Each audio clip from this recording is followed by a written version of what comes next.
신문을 좀 읽고 경제학 지식을 어떻게 하면은 좀 쉽게 접근할 수 있을까 이런 것들을 보기 위해서 테스트로 진도 나가는 걸 좀 대신했어요.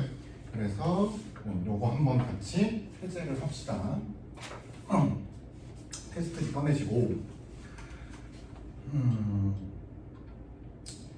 여러분들이 경제 지문은 사실 그렇게 난이도가 예를 들면 자연과학이나 아니면은 뭐 기술, 융합 또는 인문, 철학 이런 거에 비해 볼 때 사실 사회경제 지문은 그렇게 어려운 지문은 아니란 말이야. 수험생들이 그렇게 막 어렵고 난해하다고 느끼지 않는데 아직은 말하자면은 뭐 거미시 경제학에 대한 전반적인 학문적 이해, 감각 이런 게 아직은 좀 고등학교 1학생이니까 좀 자리매김 하지 않았다라고 좀 볼 수 있을까? 1학년 때 뭐 사회문화라든가 2학년 때 뭐 경제 이런 거를 좀 공부한다면 둘 다 이과니까 많이 보진 않겠지만 뭐 이런 거라도 좀 본다면 조금 더 이 제시글을 읽는데 조금 더 이해도가 좀 빠르지 않을까라는 생각이 들어요. 자, 그럼 어쨌거나 천천히 꼼꼼히 보는데 선생님이 가능하면 차분하게 설명을 해주기는 하지만 이걸로 모자랄 수 있어요. 그래서 내가 이게 영상도 좀 나가잖아. 그래가지고 다시 좀 복습을 하면서 내 걸로 조금 만드는 과정이 좀 필요할 거야. 이거는 요번 제시글이 조금 어렵기도 해. 고등학교 3학년 정도의 난이도를 갖고 있다고 볼 수 있고 정보 지식이 좀 깨알같이 많아서 실제로 좀 힘들기도 하고 이런데 어쨌거나 차분히 따라온다면은 아예 이해되지 않을 건 아니니까 여기서 한번 이해해가고 집에 가서 한 번 더 이해해가는 걸로 이렇게 좀 복습을 하시면 좋겠다. 1문단부터 보겠습니다. 국내외 사정으로 경기가 불안정할 때 정부와 중앙은행은 경기 안정 정책을 펼치게 됩니다. 라고 했어요. 경기가 불안정하대요. 그러니까 너무 과열될 수도 있고요. 너무 침체되어 있을 수도 있겠지. 어쨌든 이런 양방의 극점에 있을 때 경제주체, 큰 경제주체인 정부와 그다음에 중앙은행은 경제적 안정 정책을 펼치게 되는데 정부는 말하자면 정부 지출과 조세 등을 조절하는 재정 정책을 펼 수 있고 정부의 지출을 늘렸다 줄였다 하고 그 다음에 조세율을 높였다가 낮췄다가도 한번 조정해 보고요. 이런 식으로 하는 재정 정책을 펼 수 있고 중앙은행은 말하자면 한국은행이에요. 화폐 관리하는 중앙은행인 한국은행은 통화량과 이자율을 가지고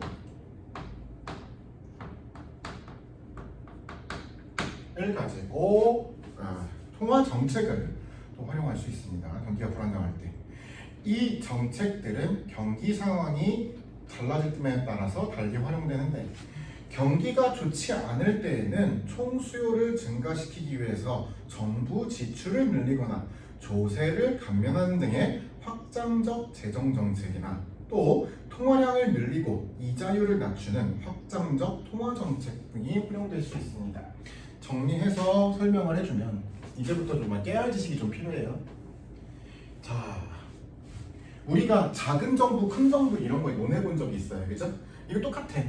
예를 들면은 큰 정부라고 감안할 때 정부가 국가 사업을 하는 거야. 근데 지금 경기가 안 좋은 게 맞물렸어. 경기가 너무 침체야.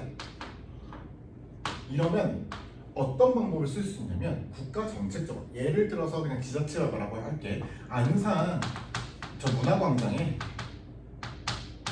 저희 분수대는 있는데 이왕 하는 분수대 사업하는 김에 아이들을 위한 푸른라이드 뭐 이렇게 놀이기구를 설치한다고 치자. 그러면 이 설치물을 구입하고 설치물을 설치하는데도 비용이 들겠지. 그 다음에 이거 설치하는 거는 말하자면 인력이 필요하잖아. 인건비도 포함되겠지. 그 다음에 관리 유지 비용도 필요하겠고 대형의 물도 필요할 테고 그죠? 뭐 안전장치, 그다음에 안전요원도 필요할 테니까 또 인건비 또 들어가고 엄청난 양의 돈을 쏟아붓게 될 거라고. 그렇다는 의미는 이 사람에게도 밥벌이를 만들어줬고 이 사람들에게도 밥벌이를 만들어준다는 얘기거든. 그러면 국민소득은 이런 커다란 국책 사업에 의해서 증가할까요? 감소할까요? 증가하게 되겠지. 인건비가 예를 들면은 내가 실업자였는데 여기에서 어쨌거나 고용직으로 계약직 고용이긴 하지만 여기에서 말하자면 1년 동안 근무하기로 했어. 그래서 일정 정도의 연봉을 받아. 그러면 내가 쓸 수 있는 순수니까 커져야 작아져요? 커지지, 돈을 버니까. 이러면은 당연히 국민소득은 증대되는 역할을 하거든. 그러면 경기가 침체됐을 때 사람의 돈주머니에 지갑에 돈이 하나도 없다가 돈이 뭐 100만 원, 200만 원이 채워진다 그러면은 더 쓸 수도 있고 사람이 더 말하자면 여유로워지겠지. 이런 현상을 볼 수 있고, 세금으로 예를 들면은 침체를 막아본다 라고 하면 뭐냐면 조세율의 감면이야. 예를 들면 우리 집이 아빠 월봉이 1,000만 원이에요. 지금 기준 소득세율이 예를 들면 10%라고 가정을 하자. 그러면은 0.9를 우리 가정이 취득할 수 있고 100만 원은 이자로 내놔야 돼요. 그죠? 그런데 경기가 침체라고 하면서 정부 정책적으로 조세율을 5%로 낮춰줘. 그러면 얼마만 내면 돼? 세금으로 50만 원만 내면 돼. 950만 원은 우리 집 거야. 그죠? 여기에서 차이가 얼마 생겼어요? 50만 원 생겼어. 가계로 보면 플러스 50만 원이야. 그럼 가계가 여유로워져요? 생활 안정이 여유로워져요? 아니면 더 궁핍해져요? 여유로워져요. 이런 방법으로도 국민소득을 증가시킬 수 있는 방법이 있다는 거야. 세금 좀 덜 걷고 그 50만 원 더 쓰라 이거야. 밖에 나가가지고 50만 원 줄 테니까 애들 학원도 더 많이 등록시키고 애들 핸드폰도 바꿔주고 옷도 뭐 더 사주고 운동화도 사고 이러라는 거야. 50만 원 가지고. 좋죠? 이런 방법 쓸 수 있다는 거예요. 중앙은행인 한국은행은 사실은 돈 찍는 기관이에요. 그죠? 그래서 현찰 요즘에 많이 안 갖고 다니긴 하지만 현찰에 뭐 써있어요? 한국은행권이라고 써있죠? 한국은행이 말하는 돈 만드는 기관인데 통화량과 이자율 가지고 경기 침체를 극복할 수 있는 확장적 정책이 있다고 해서 통화 정책이. 그러면 통화량으로 한번 볼까요? 통화량이 시중에 지금 말하자면 여기 안산시를 생각해보자. 또는 서울시, 한반도 여기 남한을 생각해보자. 많아진다는 거는 통화량이 많아진다는 거는 말하자면은 뭐를 잇따르게 하냐면 가치가 약간 떨어지는 현상을 보이기 때문에 말하자면 금리가 약간 인상될 가능성이 있는데 그 이전에 이것도 마찬가지야. 이거는 국민소득의 싸움이라고 생각할 때 밖으로 바꾸겠지. 예를 들면 우리 집은 1,000만 원, 어떤 집은 800만 원 이렇게 해가지고 그 썸을 다하면 시장에 풀린 돈이라고 가정을 해보자. 그러면 통화량을 많이 찍는 침체기면 통화량을 많이 찍어가지고 여기에 말하자면 시장에 돈을 잘 돌게 하면 경기가 활성화되는 측면이 좀 있어요. 물가는 조금 오르지만 사람들이 말하자면 경쟁적으로 뭔가를 사잖아. 또한 이자율도 마찬가지예요. 금리 이렇게 시중은행에서 말하자면은 한국은행에서 돈을 많이 찍으면 금리가 살짝 말하자면은 금리가 오히려 이자율이 낮아지는 현상을 보이고, 예를 들면은 시중에 돈을 줄이잖아, 유통을. 그러면 금리가 올라가는 현상을 볼 수 있는데 이는 왜 그러냐면 예를 들면은 우리 학급에 과자가 4개 있어요. 그래서 예경이랑 수영이랑이 2개씩 먹을 수 있다고 가정해보자. 그러면 여유있게 2개씩 먹으면 이게 표준이야. 그런데 갑자기 이게 2개로 줄어요. 그러면 좀 빡빡하겠죠? 경쟁이 좀 생겨.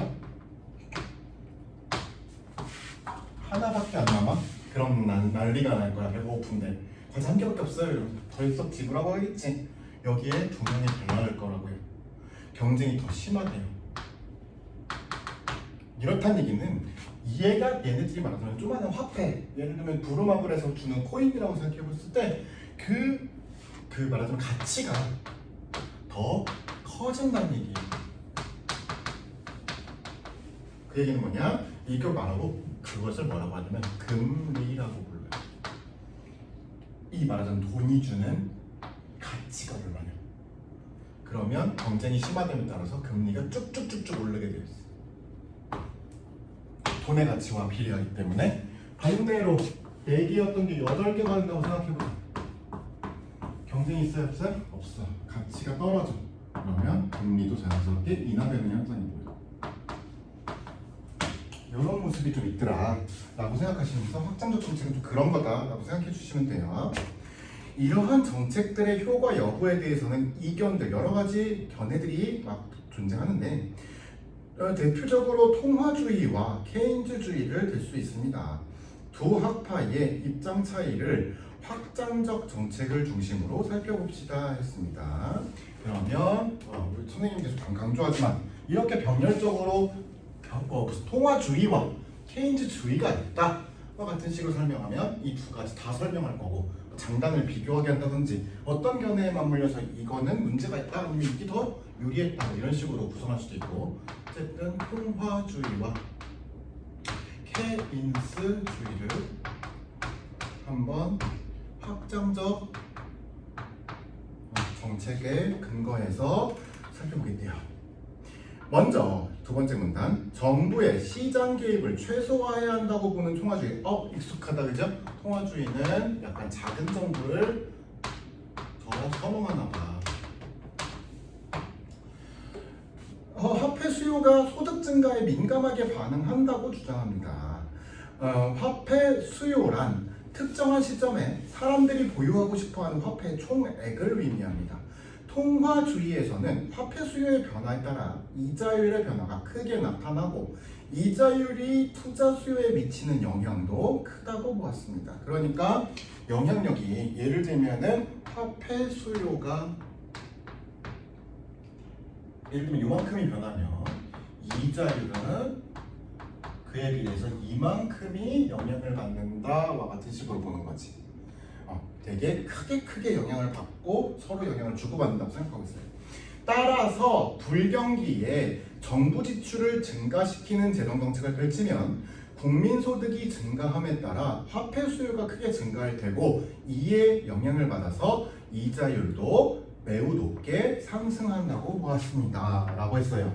계속 비례해서 이 세 가지 영역이 계속 연동해서 비례해서 영향을 받는다고 생각했어.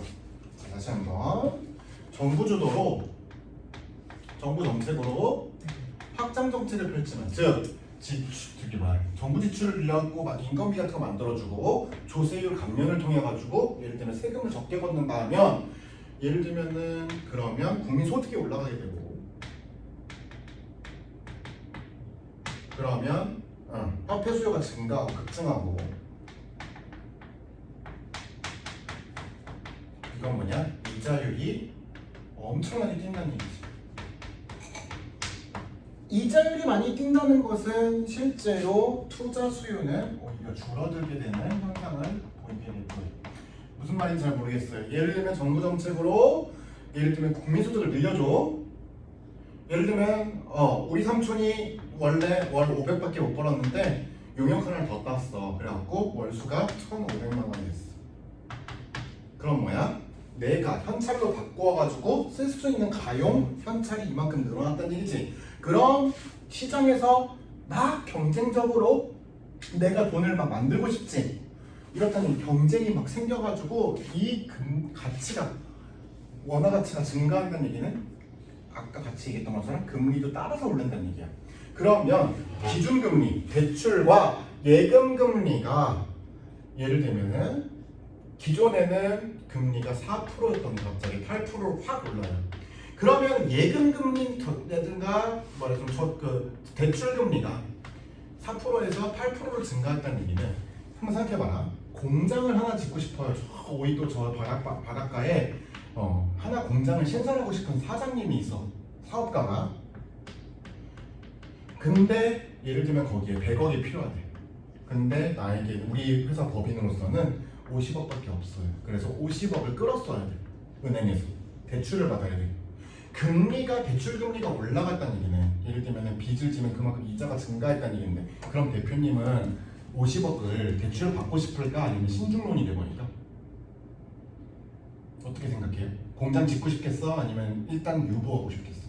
금리가 올라가 버리면 수현이 어떻게 될까? 대출 금리가 증가해요. 그래서 이자를 많이 내야 돼. 공장을 짓고 싶은 대표님의 요구가 있었어. 근데 공장을 50억을 끌어서라도 공장을 짓고 싶을까? 아니면 조금 단념하고 중간 멈추고 싶을까?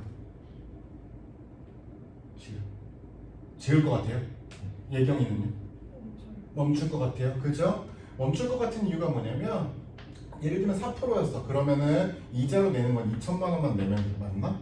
2천만 원만 내면 됐던 것이 8% 올라가면 어떻게 돼? 이자만 해도 4천만 원으로 내 비용이 이만큼 증가한다는 얘기예요. 그죠? 그럼 어떻게 돼? 안 하고 싶지. 금리가 자꾸 뛴다는 거는 투자 수요가 감소된다는 현상이 벌어진다는 얘기야. 투자는 어디서 이루어져야 돼? 기업에서 이루어져야 되거든. 이해가 되겠죠? 따라서 불경기에 정부 지출을 증가시키는 재정정책을 펼치면 국민소득이 증가함에 따라 화폐 수요가 크게 증가하고 이에 영향을 받아서 이자율이 매우 높게 상승합니다. 이자율에 크게 영향을 받는 이 말하자면 투자 수요는 높아진 이자율로 인해 예상된 투자 수요보다 급격히 감소하면서 경기를 호전시키지 못할 거라고 본다는 겁니다. 결국에는 투자 수요가 이렇게 떨어지면 말하자면 말하면 막 돈이 순환되는 게 갑자기 멈추지. 이렇게 되면서 오히려 경기 회복에 마이너스를 일으킬 수도 있다라는 겁니다. 그리하여 통화주의자들은 정부의 개입을 별로 좋아하지 않으니까 확장 재정 정책의 효과가 기대보다 낮을 것이라고 주장을 하였고 결국 불황기에는 정부 주도의 재정 정책보다는 중앙은행의 통화 정책을 통해서 차라리 통화량을 늘리고 이자율을 낮춰주는 방식을 택하면 재정 정책과는 달리 투자 수요는 증가하게 됨에 따라 경기를 부양시킬 수 있다고 보았습니다라고 하는 게 말하자면은 이쪽 사람들의 주장이라 이거죠. 이거는 안 된다는 거야. 통화주의자들에게 부작용이 너무 심하죠. 그죠? 대신 이거 말고 뭐를 하재? 통화량 조절을 하재. 그 주인은 누구예요? 중앙은행. 이렇게 하면 경기 살 수 있대.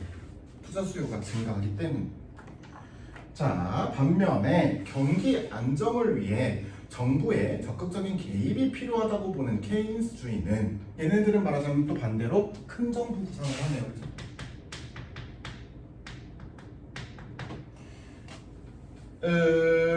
화폐를 교환 수단으로만 보지 않고 이자율과 역의 관계를 가지는 투기적 화폐 수요가 존재한다고 보았습니다. 뭘까?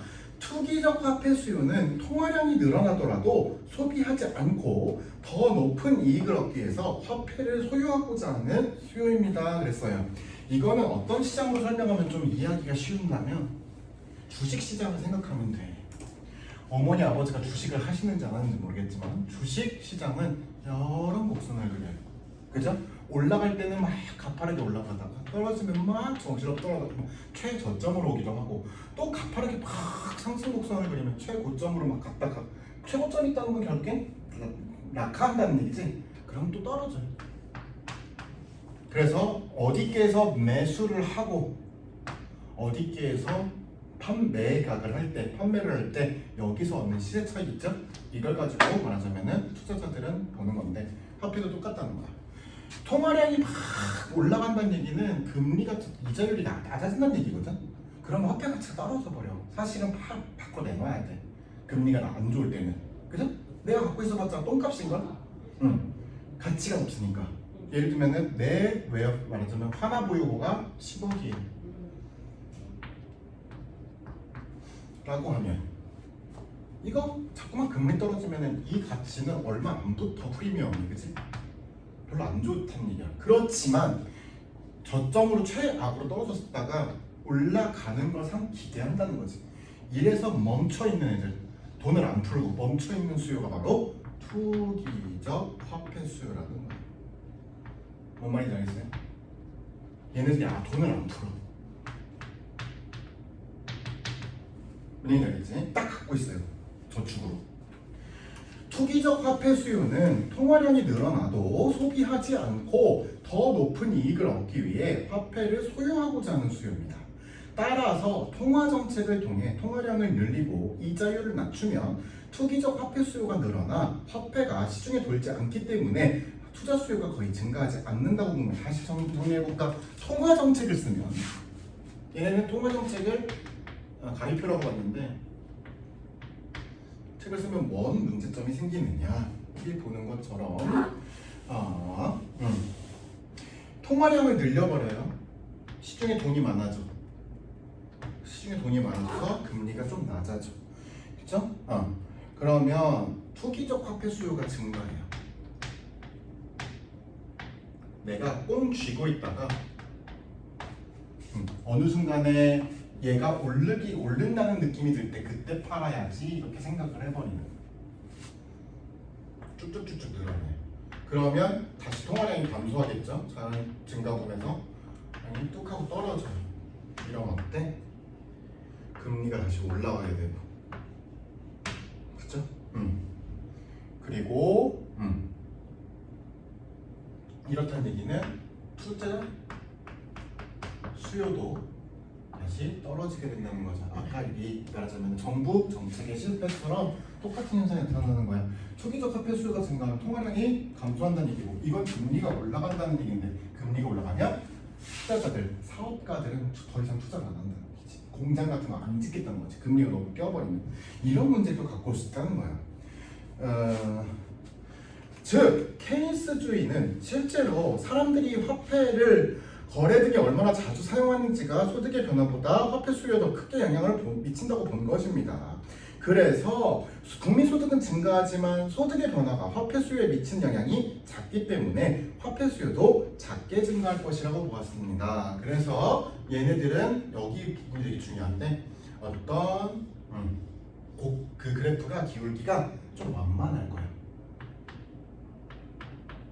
가파르지 않을 거예요. 케인스주의는 영향력이 낮기 때문에 그 기울기가 1을 기준으로 해서 0.3, 0.4밖에 안 될 거라는 얘기예요.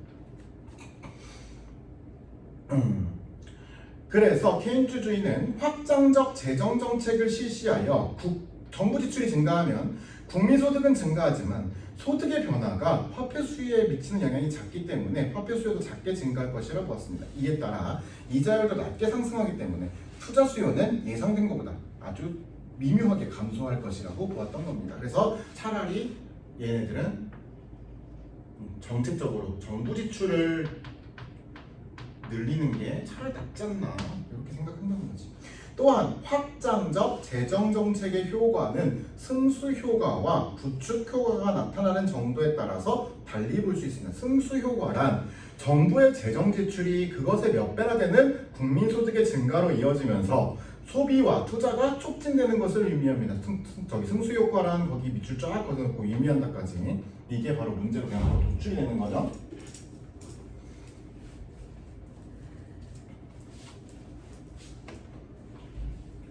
케인스주의는 이러한 승수 효과를 통해 경기 부양이 가능하다고 보았던 것입니다.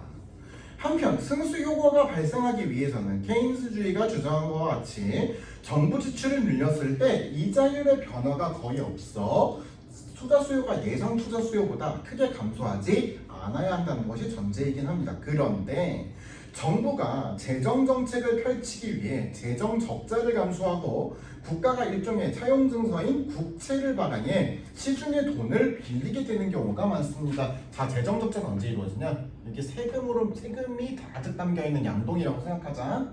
여기에 고간에 이제 물을 넣는 거예요. 그 양동이에다가. 이게 바로 세금이야.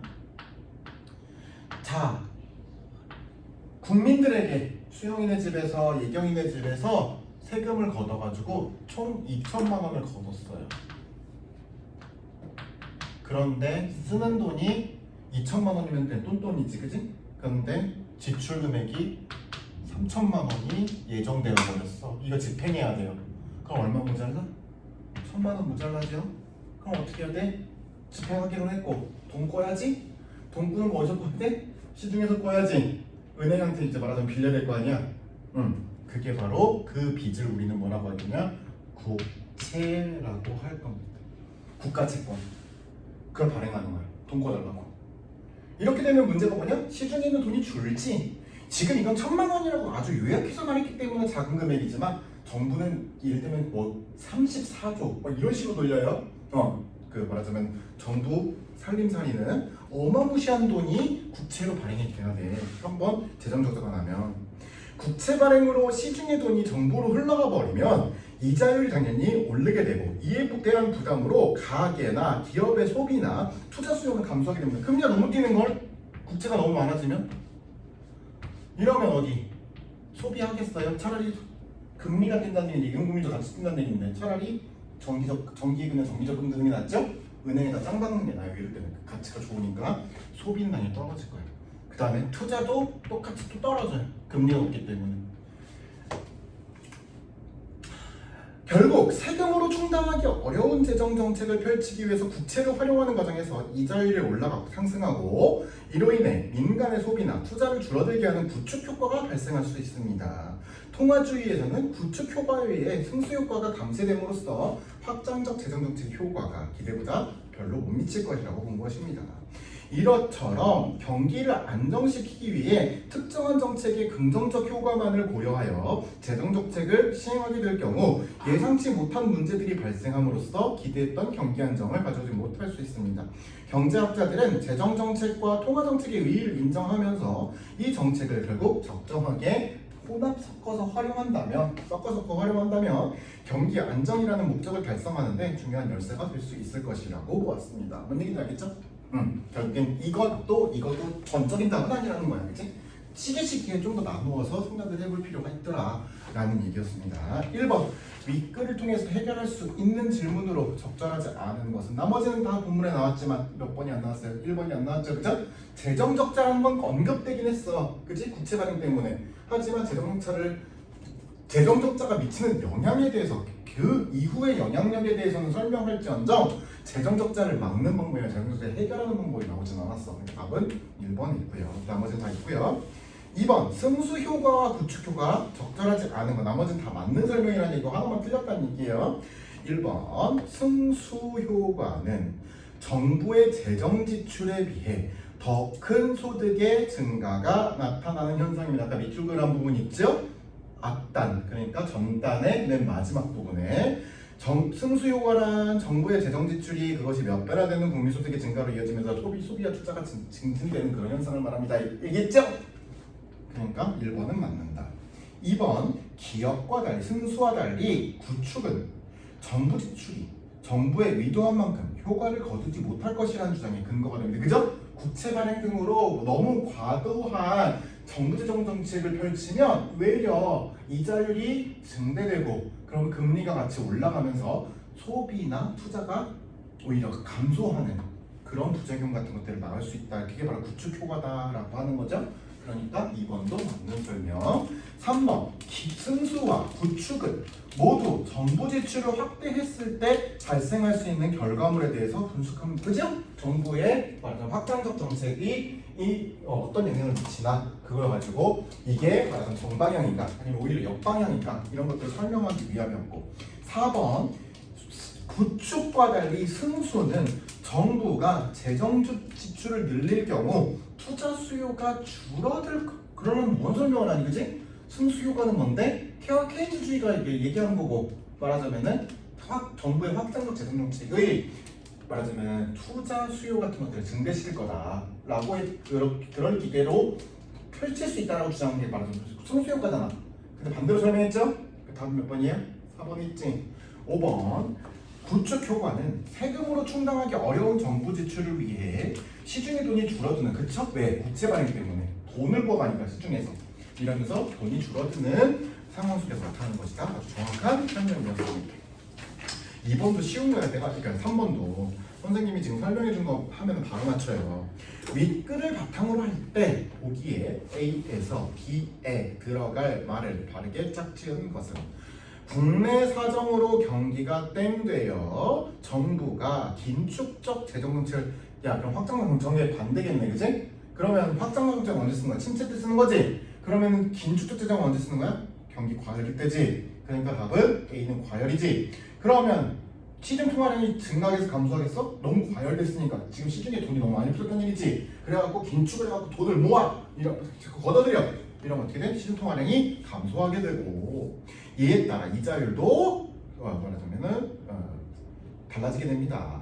이러한 정책을 통해 경기가 안정되었지만 대외 경제 상황에 의해 경기가 땡 우려된다면 중앙은행의 경우 통화량을 줄이고 통화량을 줄였다는 얘기는 뭐야? 이것도 역시 긴축이지, 그지? 돈을 모아 더 안 짓고 오히려 통화량 생산을 줄여버렸어. 그럼 돈을 유통하는 게 적게 하는 거니까 말하자면 경기가 너무 과열되면이니까 C도 과열이고 그럼 답은 2번이겠네, 그지? 중앙 통화량을 줄이고 이자율을 높임으로써 경기 안정을 도모할 수 있게 되겠습니다. 뭔 얘기인지 알겠죠 이제? 그 다음에 4번 같은 경우는 조금 까다로울 수 있지만 그래프 때문에 까다로운 건데 아까 얘기했죠? 투자 수요가 완만하게 증가하는 증가세를 보이는 게 가예요, 나예요? 나예요, 그죠? 화폐 수요에 따라서. 그렇다는 얘기는 나가 말하자면 케인즈주의가 말하는 그래프겠고요. 그 다음에 화폐 수요가 증가하는 따라 외려 투자 수요는 감소세를 보이면서 역방향의 그래프가 나오고 그렇지만 화폐 수요에 커다란 영향을 받는 것이 바로 투자 수요라고 하면 그래프는 곡선은 더 기울기가 급해야 되는 게 통화주의겠죠. 그러면 통화주의가 그 다음에 화폐 수요가 케인즈주의가 나라는 것을 잡고서 문제 풀면은 어렵지 않게 풀릴 거예요, 그죠? 나는 가에 비해 국민소득의 변화에 따른 화폐 수요의 변화가 작은 것으로 보아 나는 케인즈주의의 그래프이구나. 아주 정확한 설명이었죠, 그죠? 영향력이 작게 돌아가는 것들. 그래서 그 어떤 영향의 끝내 미비한, 좀 약간 미미한 것들 이렇게 좀 온순하게 얘기하는 게 바로 매운맛이 아닌 게 케인즈주의였습니다. 그 다음에 5번 틀린 사람들 제법 있는데 뭐예요? 이거는 물리적으로 어디 등산 같은 걸로 올라가는 개념은 아니지. 예를 들면 이자율이 올라갔다라고 하는 것은 현상적으로 상승했다, 상승한 느낌을 주었다, 뭐 이런 현상이 있었다잖아.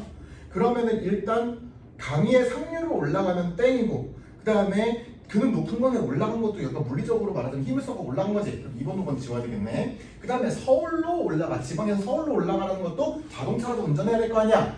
그러면은 물리적 힘이 작용했지. 그러니까 4번도 지워야지.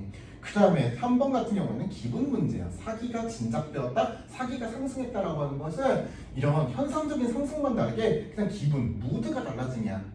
뭔 얘기인지 알겠어? 수영이 알겠어요? 그럼 답이 몇 번이야? 1번이지, 그치? 현상적으로 상승하였다. 폭이 커졌다 라고 하는 거는, 부피가 커졌다고 하는 거는 1번으로 골라주시면 되겠습니다.